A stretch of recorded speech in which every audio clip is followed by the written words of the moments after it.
at the end of the day, even though it might seem like or might feel like they're buying you, really they're buying the end result. And what they're trusting is your ability to find the right people. They're trusting in your process and your methodology, your way of doing things, and all of that.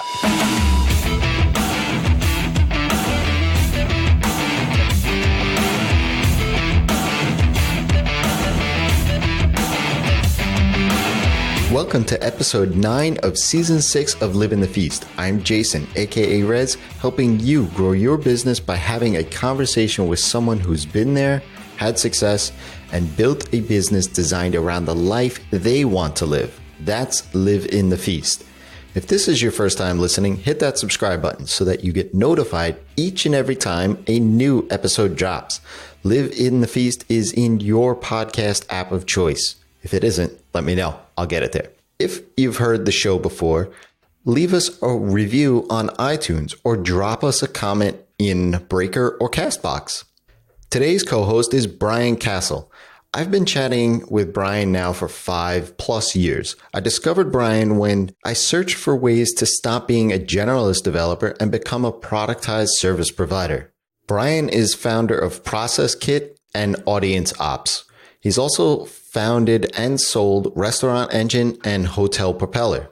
He started his career as a freelance web designer, transitioned into building productized businesses, and now has built a few small products as well.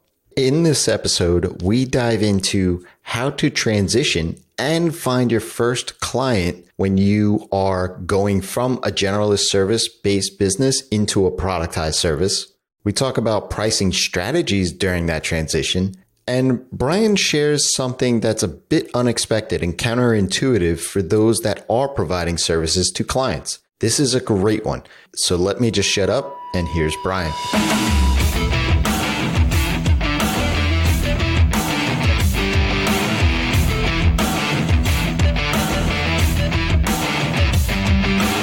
Hey Feasters, welcome to another episode of Live in the Feast. I'm here today with Brian Casel. Welcome, Brian. Hey Jason, thanks for having me on. Yeah, thanks for being here. It was funny, I looked back in our email the first time I always like to do this, like see when we first connected, like offline. It's been a long time. Yeah, 2014. Oh, wow. I was like, wow, 5 years ago. That's quite a long time. But yeah, I mean, I'm excited for this one. I know that you have a wealth of experience in the realm of pricing. But before we dive into that, what are you up to right now? What are you working on? That's fun and exciting. Yeah, I mean, right now in 2019, really almost all my time is going to a new product called ProcessKit. It's a software product. And I've been spending all of the past year, a little bit more than a year now. It's actually a pretty big transformation for myself. I basically dedicated all that time to becoming a full stack developer. Up until about a year ago, I was always a front end designer, developer, do HTML, CSS, WordPress, did that for like 10+ years, but building an app from start to finish, there was always that wall where I just need to start to outsource the back-end development to someone. And I got a little frustrated with that. That's a whole other story. But about a year ago, I was like, well, my main business, Audience Ops, affords me a lot of free time. So why don't I just invest that time into learning? And I decided to learn Ruby on Rails. And I basically spent the past year becoming a Ruby on Rails product builder. I mean, I'm a designer first, but I'm actually now as a designer, I'm actually able to build products with that. And so I built a couple smaller things before this, but I've been spending all of 2019 building a product called ProcessKit, which is for building processes and starting to delegate to your team and basically running your processes on your repeatable projects. That's essentially what ProcessKit is for. And as we record now, we're in August and going into September. I mean, I've been rolling it out to the first users and getting the first customers on that. But besides that, I mean, I continue to run Audience Ops, which is a productized service company. Got a really great team of freelancers and people running that. That's a blog content as a service. I really don't spend a whole lot of time in that business at all, but it is highly systemized, productized, and it goes pretty well. And I'm doing some podcasts here and there in between. Okay, a couple things. What made you choose Ruby on Rails? Yeah, when I first decided like, okay, it's time for me to actually learn to code using something, I spent a good month or two kind of exploring the different options, the different popular frameworks and languages out there. For me, it really came down to either PHP and Laravel or Ruby on Rails. And, I didn't want to go to like the newer, trendier frameworks, like, I don't know, like Vue.js and React and like that. First of all, it's probably too complex for me. And second of all, I don't trust the newer stuff. I want it to be around. Like, so I decided to stick to boring, old, but tried and true and very popular frameworks because I know that those would be easier to learn because there's a huge community around them. I settled on Rails because it's basically in version 6 now. When I started, it was in version 5. But you look at like a Vue or something, that's in like version 2 or something. I don't even know, but it's just younger. So I wanted to go to one of these more mature frameworks. I started with PHP and Laravel and went through some tutorials on that. And because I had worked with PHP through WordPress for years, but I actually found that a little bit more difficult to pick up. And I could follow the tutorials, but I had a hard time going and creating something of my own based on what I learned. So then I did a few tutorials with Ruby and Rails. And that, for whatever reason, I was able to get up and running and building my own simple ideas much quicker. And so then I just kind of committed to that stack and I love it. I think it's fantastic. People think that like Ruby on Rails is like dead or not popular anymore today in 2019. Yeah, it's not true. I mean, I think it's fantastic and there still is a very awesome community around it. So yeah, before I entered the WordPress space, I was a Ruby on Rails developer. And I love Ruby on Rails. Like I don't know. It's elegant. It's like you said, I don't know. I was the same thing. Like I came from Java development and custom PHP work before there were frameworks on top of PHP. And like just Ruby on Rails, for whatever reason, like you could wrap your own abstract ideas into an application really easy. I don't know why, what it is about that, but it just made it so much easier. Yeah. And kind of like I'm pretty much a newbie when it comes to back-end code or databases and stuff like that. And so Rails is so readable. It's easy to learn, but it's also like, even if I haven't coded something before, it's like, if I just take a guess at what the syntax probably is, chances are that's pretty much it, Right. Yeah. Because they make it in such a way that it's like, it reads as sentences. Yeah, exactly. So I know, and you mentioned a little bit that you first were a designer and you had your own services and all that. And then you started moving into productized businesses. That's kind of how I found you back in 2014 was I was looking to figure out a way that I could productize my service because I was very much a generalist developer and reinventing the wheel every time a new customer came in. And so I was trying to figure out a way to productize. And the listeners always ask me, there's a lot of times they'll ask me like, how do you productize a custom service? So what's your thoughts on that? Yeah, I mean, I get that question all the time too. And there's a few things to think about. I mean, number one, moving into a productized business of any kind, it does require some thought and some intentionality around like, I'm setting out to change my business.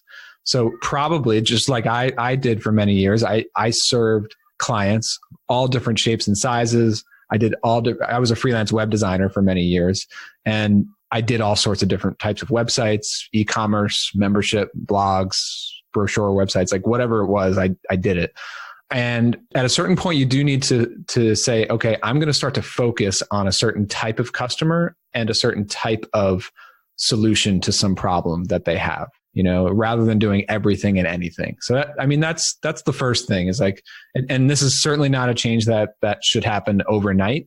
And you shouldn't just ditch all of your revenue and projects just to start on this new path, but it's something that you can be intentional about and say, over the next year, I'm going to really start to focus on just working with universities and making the best possible solution for a university website. And then you can, once you standardize that, then you can start to actually build a business around that. You can build processes, you can hire people to fill very specific roles and things like that. But I mean, when you think of a productized service, it doesn't have to literally be a cookie cutter or a template, solution. Sometimes templates do factor into it, and that makes things faster and streamlined. But the actual work that you're producing and that you're delivering to a client, it can be 100%. It probably should be 100% unique and original. I mean, my business, Audience Ops, we do blog content as a service.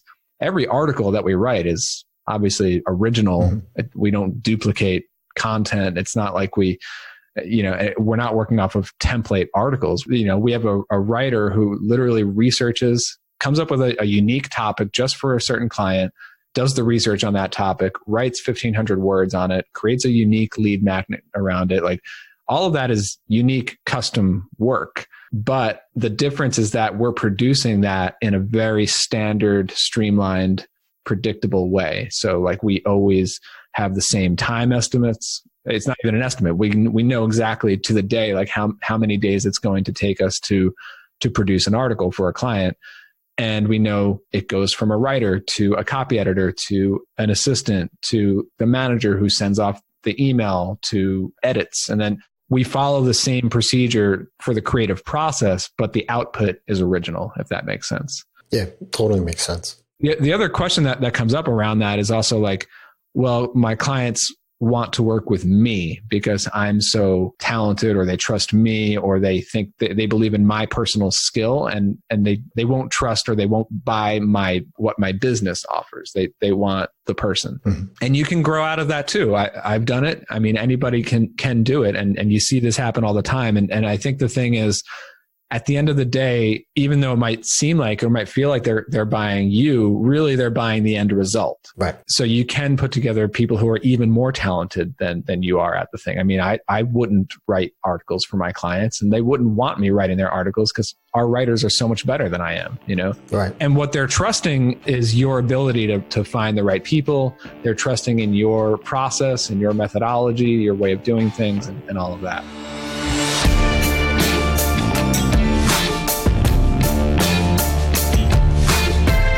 Brian's first point in this whole transition, this whole process, is to intentionally work with one particular client and find the best solution to deliver to that client. He goes on to say that you shouldn't ditch all of your work either. That's a big myth out there in productizing your services. But what he says is that over time, the focus of your intentional work will start to swing your business towards becoming that go-to resource for that particular client. This is the most asked question I get around productizing services, as well as deciding to niche down. Not going to lie here, it takes a ton of work. Nobody said it was easy. To be honest, for me anyway, it felt like I had a side hustle again. If you want worksheets, exercises, and the ability to create that laser-focused and precise solution and not have it take years like myself and Brian, head on over to feastcourse.com today. As a member, you'll get the processes, the templates, not only to figure out who your ideal client is and the services that you can provide for them, but you'll learn how to figure out the price to put on those services. That makes it a complete no-brainer for the client. You'll also learn how to systematize and productize the bits and pieces of your business so you know exactly how to deliver your solution. I want to invite you to check out Feast. If you use the code Productized at checkout, you get your first month for only $20. Feast is the community and resource hub for developers and designers ready to get off that project searching hamster wheel and actually run the business that you set out to build. Feast helps position you in the market with what you do, who you help, and helps you build out all of those processes and systems. Your business isn't the same as everyone else's. I get that. When you become a member of Feast, you get personalized guidance from me. It is essential to meet you where you are and make sure that you are getting the exact tools so that you don't get lost in that shuffle. The moment you sign up, we're going to have a chat so that I can create a custom syllabus of resources within Feast to meet you where you are. If you want to stop chasing that next project all the time so that you can start living your life, go to feastcourse.com today and use the code Productized at checkout, and your first month is only $20.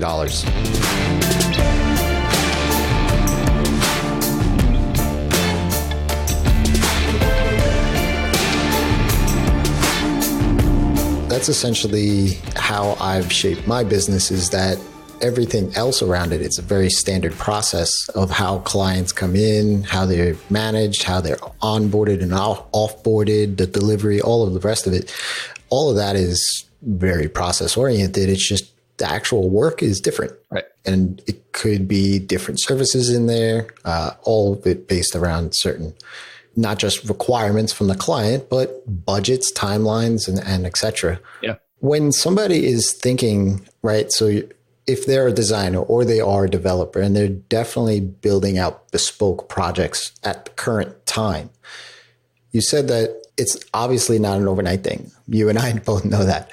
How can you then start to say, okay, I can't cut off my revenue. That's like, then I need to pay bills and all the rest of it. But how can you be intentional about saying, okay, I'm only going to work with universities, let's say, and turn away all of the other work so that I could start building out the business in that way? How would you suggest people start to approach that? Yeah. I mean, I don't think, you necessarily have to turn away business, at least not in the beginning. But the idea is that as you put in more work to attract or talk to more of that ideal customer, the universities or the restaurants or whoever it's going to be, that work should over time crowd out the other work. And then you have the luxury of turning away business because you have too much business coming in over here, and it becomes easier to attract those customers because you're putting all this work into marketing to that ideal customer rather than the other customer. And the other thing to keep in mind is that if you start to be intentional about selling a solution to a very specific type of customer who has a specific problem, the sales process becomes a lot easier than just working with anybody. Because if you work with anybody, you probably get a bunch of referrals from clients, and those always come with a certain level of trust because somebody personally introduced them to you. But you still need to have this long drawn out conversation, maybe series of conversations, write a custom proposal, figure out what they want. The client never knows what they really want. They need to figure out how many hours is it going to take from you, and when is it going to be delivered? And you got to define all the scope and all that. Compare that to we'll just keep going with this example. Somebody who works at a university needs a new website for one of their departments. They come to your website, or they hear you speak somewhere or whatever, and everything that they're seeing and hearing from you speaks to the unique needs of a university. Mm-hmm. I don't even know what those would be, but like maybe maybe they need to they need a way to show a large number of academic programs that students can choose from. If you're speaking to that problem, then somebody just comes and discovers you or hears about you. They're reading your content, they're hearing from you, and they're saying like, oh yeah, this person gets me. Mm-hmm. They know me. They know what I'm going through because they're pointing it out right here. And so since they know me so well, it's implied that they know the answers. They know the solution to this. And so right there, it puts you miles ahead of any other competitors because it's like, am I going to buy from a generalist, or am I going to buy from the person who literally designed their whole business to serve people just like me, Sure. Yeah. So I have a ton of questions on different transition points of pricing and how you think about these sort of things. But before we do that, and I mean, your professional career has had shifts in focus. So I'm curious to know what your defining moment in life so far is. And it may not even be part of your career. I don't know, but. Yeah, that's a big question. So obviously, having kids, I have two little kids, 3 and 5 years old. And I bet a lot of your guests probably point to that as their answer. It certainly was for me. And, I guess just thinking about that, I have a more interesting event that I'll talk about in a second. But I've been self-employed for, going on 12 years now. So more than the first half of that, I didn't have kids. And now I do. I could definitely point to that as being, I definitely became more focused after having kids, and maybe a little bit more strategic about what I choose to work on. Maybe some of that is just having experience too. But the other thing just practically is like, as any parent probably knows, is like when you have your work time, that is gold because you don't have all the free time that you used to have. And so when I'm here in the office, I'm making these hours count because when I get out of the office, I'm not going to get a lot done for the rest of the night. So compared to, before kids, I could work all night if I wanted to, but that's not really an option now. So the other one that I think about actually a lot is when I decided to become a freelancer. This was January 2008 is when I left a web design agency. I was working there full time, and then I became a freelance web designer in New York. And the reason why I keep thinking about that, especially more recently, is that if I had not decided to go freelance then, I'm not sure that I ever would have, because I went freelance, and then everyone knows, like, later that year, 2008 was the economic crash. Right. If I had held on to that job for like one more year, and assuming I wasn't laid off or something, I would have held on to that job. Like I wouldn't have gone freelance in the middle of the Great Recession, Right. But I did, and I went freelance almost a year before the recession really hit. And in some ways, that sort of helped my freelance career grow a little bit in the first and second year, because a lot of these companies were not hiring employees, but they were hiring freelancers, That's interesting. Yeah. And so I'm just glad that happened at that time. And also because I was young at the time, and I didn't have a mortgage, wasn't married, didn't have kids. So I think that was a good time to get out on my own and then spend a few years trying to figure it out and stay above water and everything. I have a lot of friends who are still employed at jobs now and have little kids, and they're in their 30s and 40s, and they're trying to make that switch now. It's just impossible. It's not impossible, but it's a lot harder. Yeah. It's a lot harder. I mean, the salary that I was giving up was like nothing back in my 20s. So these people are trying to replace a 6-figure income. It's just so hard, Yeah. On the personal front, that super focus is like, I don't know. I felt like I was focused before, before I had my first son. And it was like this again, like even with the second one, it was like, boom. All right. We need to focus. Right. And same thing. So that's a productivity hack for you right there. Just have a kid. Yeah. Or multiple. Yeah.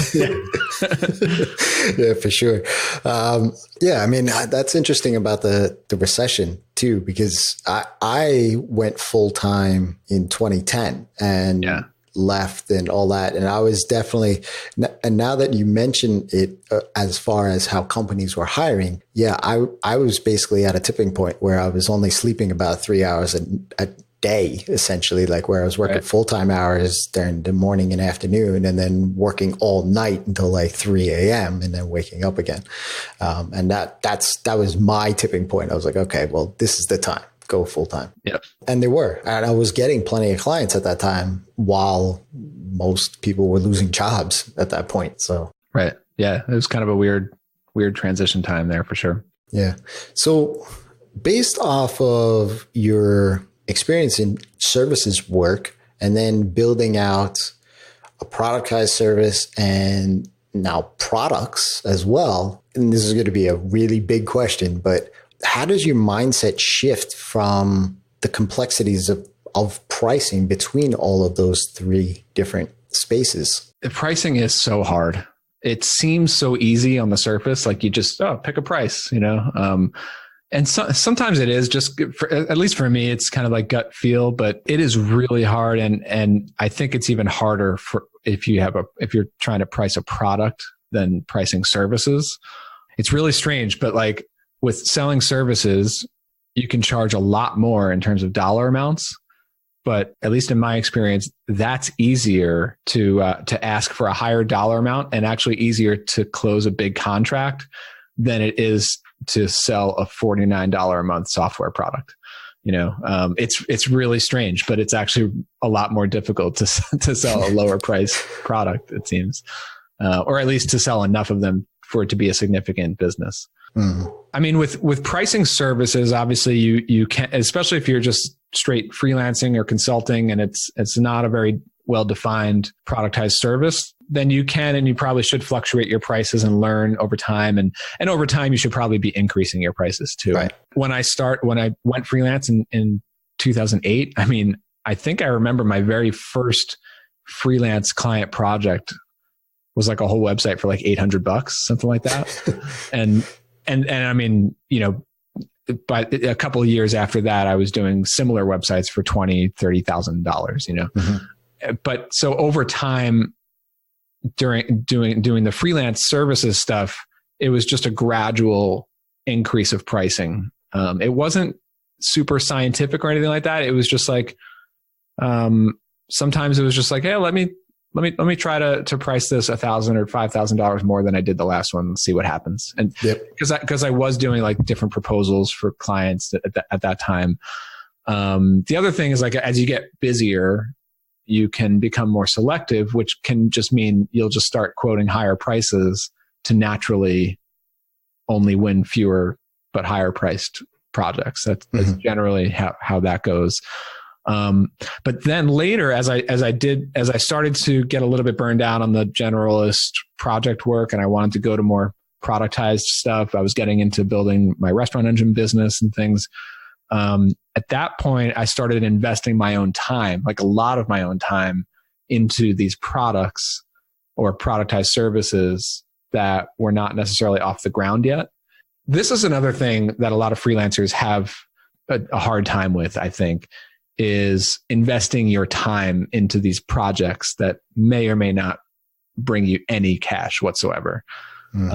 Even like what you're doing here, this podcast, I just think that more freelancers should do things like this, whether it's a podcast, putting out a book, creating a product, learning a new skill, like just invest your time in stuff that doesn't pay. That sounds so weird, especially for somebody who charges by the hour, but it's so worth it because you're going to leverage that. Even if the thing that you put out doesn't do anything, you learned a ton of stuff, and now you can do another thing, and you'll probably do it better. Or you put content out, and maybe you can attract an audience, and then that can make things easier. So I highly recommend investing your time and not being worried about making money from that time. Obviously, you need to pay the bills, but if you want to change, if you're happy doing project work, that's great. If you're not, and you want a better or bigger or different type of business, then you will need to invest extra hours into something else. And that might mean cutting down project work so that you can work a week, or it might mean working late at night or working on weekends. I mean, I did that for years, before Absolutely. Everything. But the other thing related to pricing that I did during that time, especially going into Restaurant Engine, was I very intentionally quoted higher project prices for my client work so that I could take on fewer projects and have more free time to throw into this new startup idea. And then it got to a point where I winnowed it down as I phased out the client work. So I kept the 2 or 3 really good high paying clients and didn't take any other projects. And then it went down to just 1 high paying client for like the last 6 months of it. And then when that finished up, it was like, okay, I think I have the other thing to a point now where I don't really need the client work. Yeah. So when you started to then productize your services, we'll get to ProcessKit in a minute, because I think that's a little different too as well. When you started to productize your services, how aligned were your existing services that you were providing to your clients to the new business? Yeah. I mean, I personally took a little bit of a weird path to get into it, because I started with this business called Restaurant Engine, which was a website builder built on WordPress, but it was for the restaurant industry. And when I started out that business, I didn't really start it intentionally as a productized service business. I didn't really have a concept of what that was. I was just trying to build a hosted website, like a SaaS type of service. And I was a web designer, WordPress person. So that seemed like the easiest path for me to have like a hosted subscription service that I knew how to build, or at least I could work with some people and get it built. But what I learned in the first year of that was restaurant owners, small businesses, they don't want this fancy website builder that they can come in and create their own websites. They want it done for them. So then I started offering that as a service to get people to have their website built very efficiently, because it's built around our templates and stuff, and then get them onto this subscription service. But then I hired a team to handle all that setup work and design work for clients. And that's what sort of led me down the path of like, oh, this is actually more of a productized service than it is a software thing, even though we were using our software a little bit. So that's sort of how I came to it originally. And then I continued to scale out that business using processes and people and all that. And then that business I sold in 2015. And the only reason I was even able to sell that business was because it was built around these systems and processes and has a team, and it basically ran without me. And then a new owner is able to continue on with that business without me being in the business. That's the whole idea of building systems and processes. And then the next one that I started right around that time in 2015 was Audience Ops. And that time around, that's when I really went like I doubled down on that idea of, okay, I'm going to build a productized service business from day one and build a team. And I didn't build a large team from day one, but I did start selling it as a service from day one with processes and a very clear value proposition and everything. So with the value proposition, is that how you came up with the pricing? Because you could deliver on a specific ROI for the client, or? Yeah. So pricing for a productized service is difficult because you need to balance a few different things. Like number one, it has to be a good value for your target customer. You could sell the same exact service to 10 different types of customers, and it's only going to be really valuable to like one or two of them. So we sell blog content as a service. The average plan is like $2,000 a month. And for a lot of people, that's way too much money. Mm-hmm. For a lot of other people, that's peanuts, and it's too cheap, and they won't buy content for that cheap. But our niche is like the software founder, the small growing software company, and they see it as a pretty good value. And so you need to align that value with your target customer. The other thing in a service business, of course, is you need to understand your costs. So I needed to figure out how much does it cost to have a team of a writer and a copy editor and an account manager and an assistant handling all the pieces that go into producing every article that we do. And then, building in profit margin and then just like how can we make all of those pieces work really, really efficiently so that this thing can run predictably and continue to scale and grow and all that. Yeah, there's so many questions.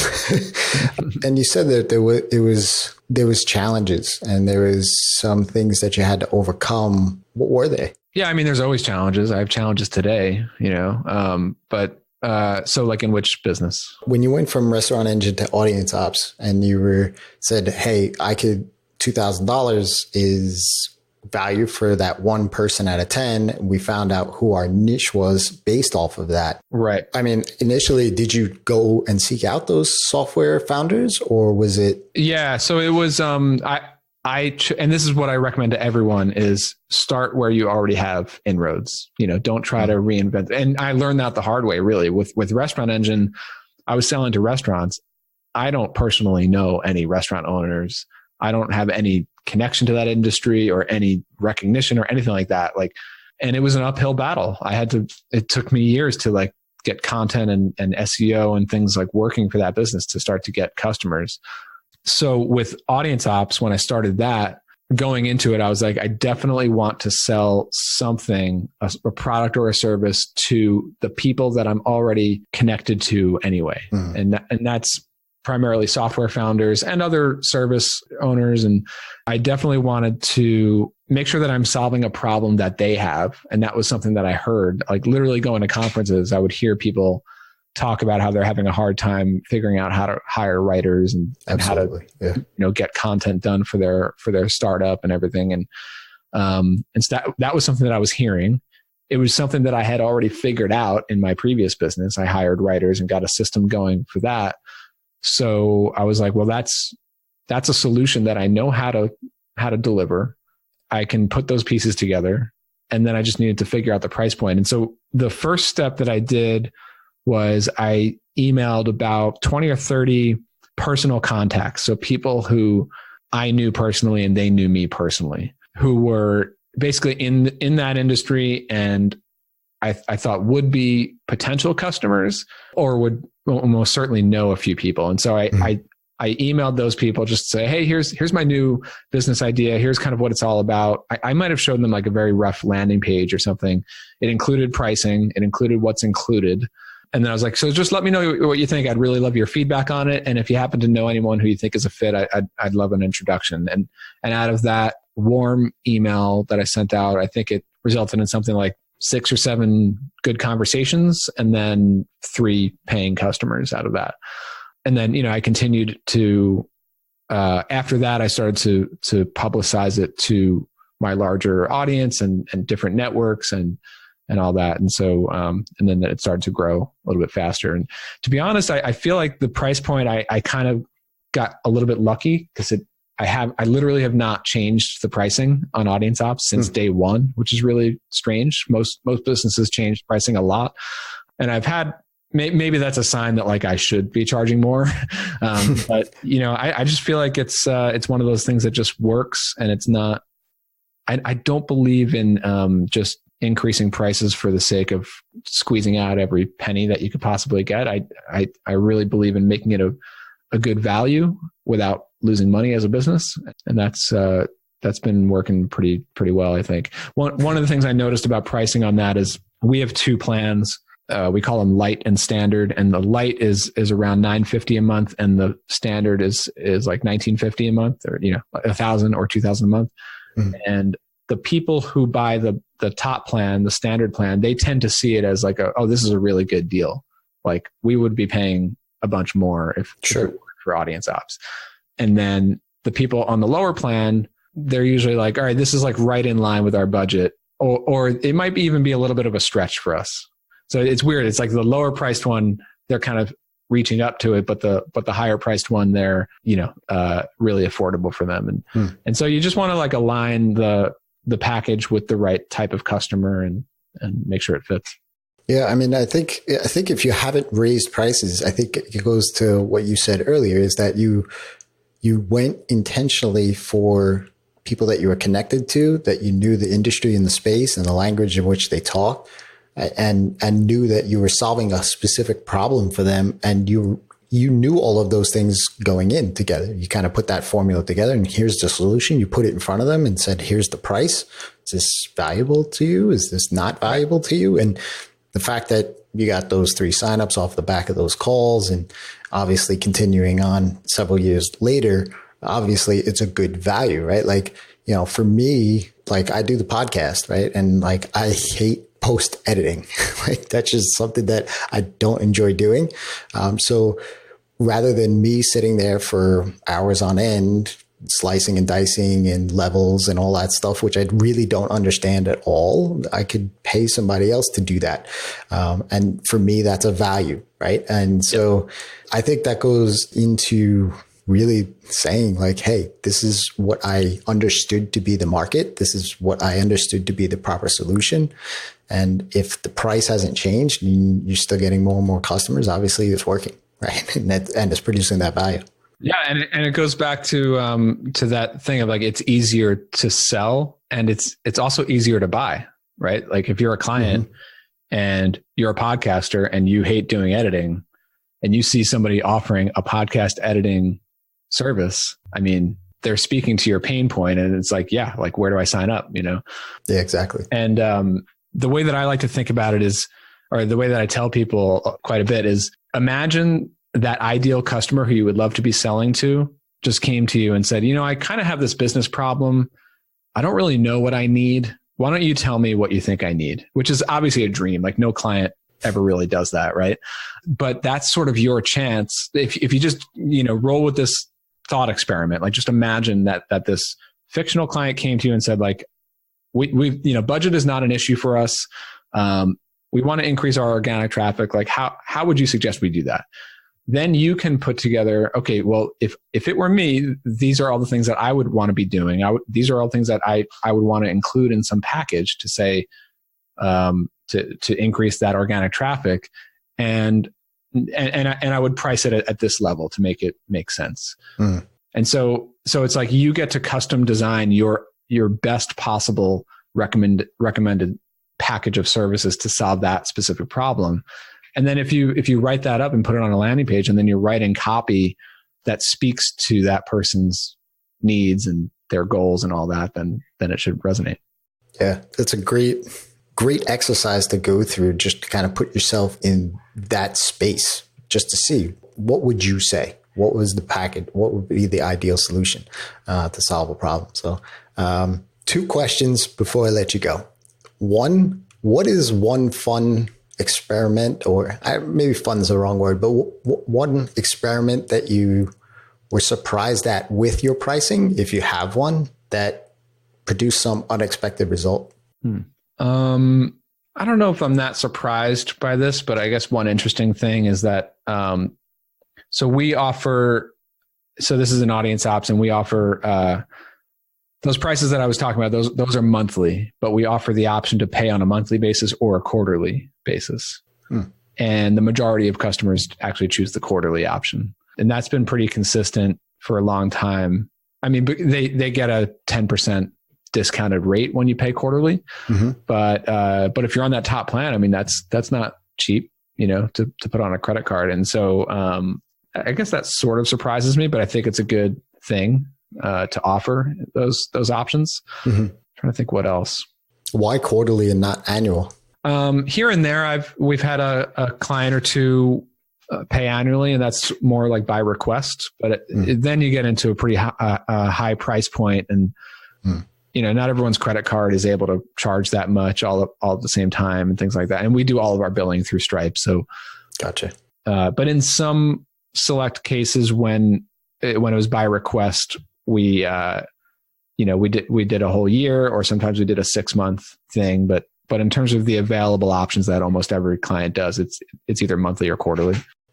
So before I let you go, what's up next? I know you're working on ProcessKit, and that's rolling out for the next 6 to 12 months. What's up? Yeah, I mean, ProcessKit, but just software in general. I at this point, I've literally been working on software for the last year and a half every single day. First learning it, I'm still learning it, but now building software, designing software products every day. So I definitely see that as the next long-term chapter for me.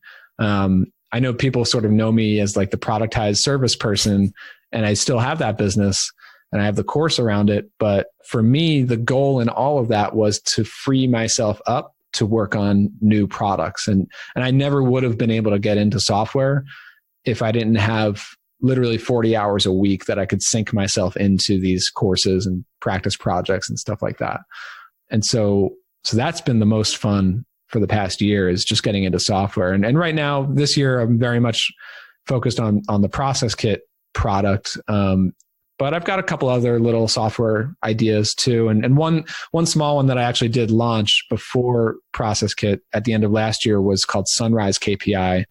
It started as like a practice project while I was learning Rails, but it was actually a need that I had, which is I wanted to get all of my key metrics, like my revenue, my traffic, my email subscribers, all that. Like I wanted that emailed to me every morning. So I built the tool to do that. You can connect to your Stripe, you can connect to your Google Analytics, all that.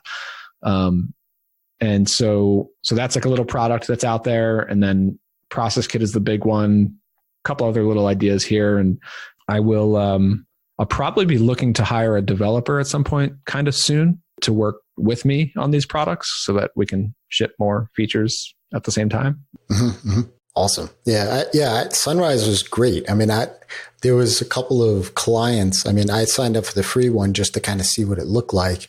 And there's a couple of clients of mine that used some of that, but they had other, I was building out basically what you were building out in Google Sheets and Data Studio and things of that nature. And I was like, hey, I could just offload this to Sunrise KPI. But there was just some nuances and some custom stuff that I was pulling from custom databases. And I was like, okay, well, then they're kind of back at the same level, but it's like intentionally very simple. And it's for a lot of people, it's like, it's too simple. But, for me, I just wanted like some key numbers. But I have had that request a lot. Like people wanted to, generate reports for clients. And maybe at some point I'll, I do like the idea of working on one product and then taking a break and working on a different one for a month or two and then coming back.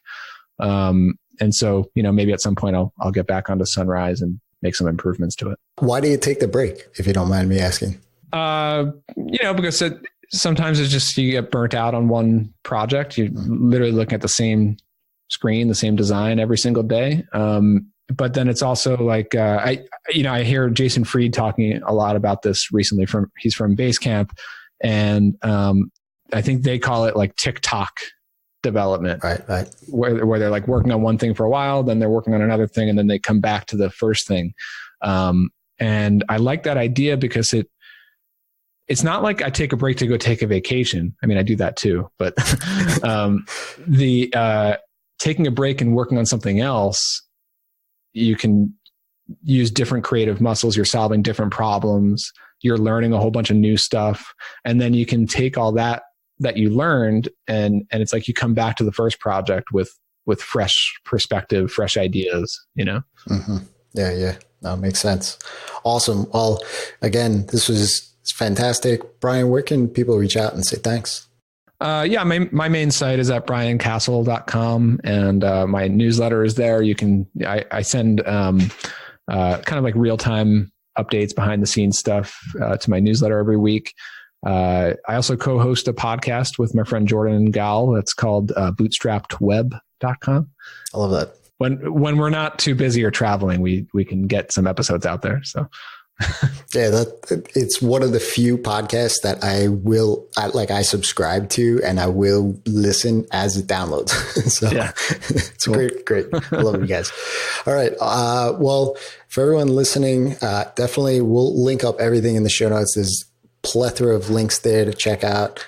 Go sign up to Brian's email list. He definitely does do that behind the scenes look, which is really interesting to see how he thinks about certain things and problems over the course of a week. And he shares some insights, and he says, hey, well, yeah, I'm still figuring this out. And so, the behind the scenes stuff is always awesome. So thanks again, Brian, for being here. Really do appreciate it, and got to do it again.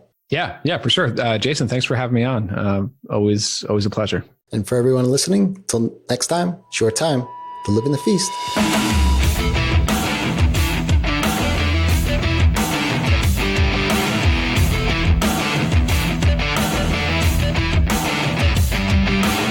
If you enjoyed this episode, I could speak for both Brian and myself by saying that we'd love to hear the one takeaway that you got from this episode.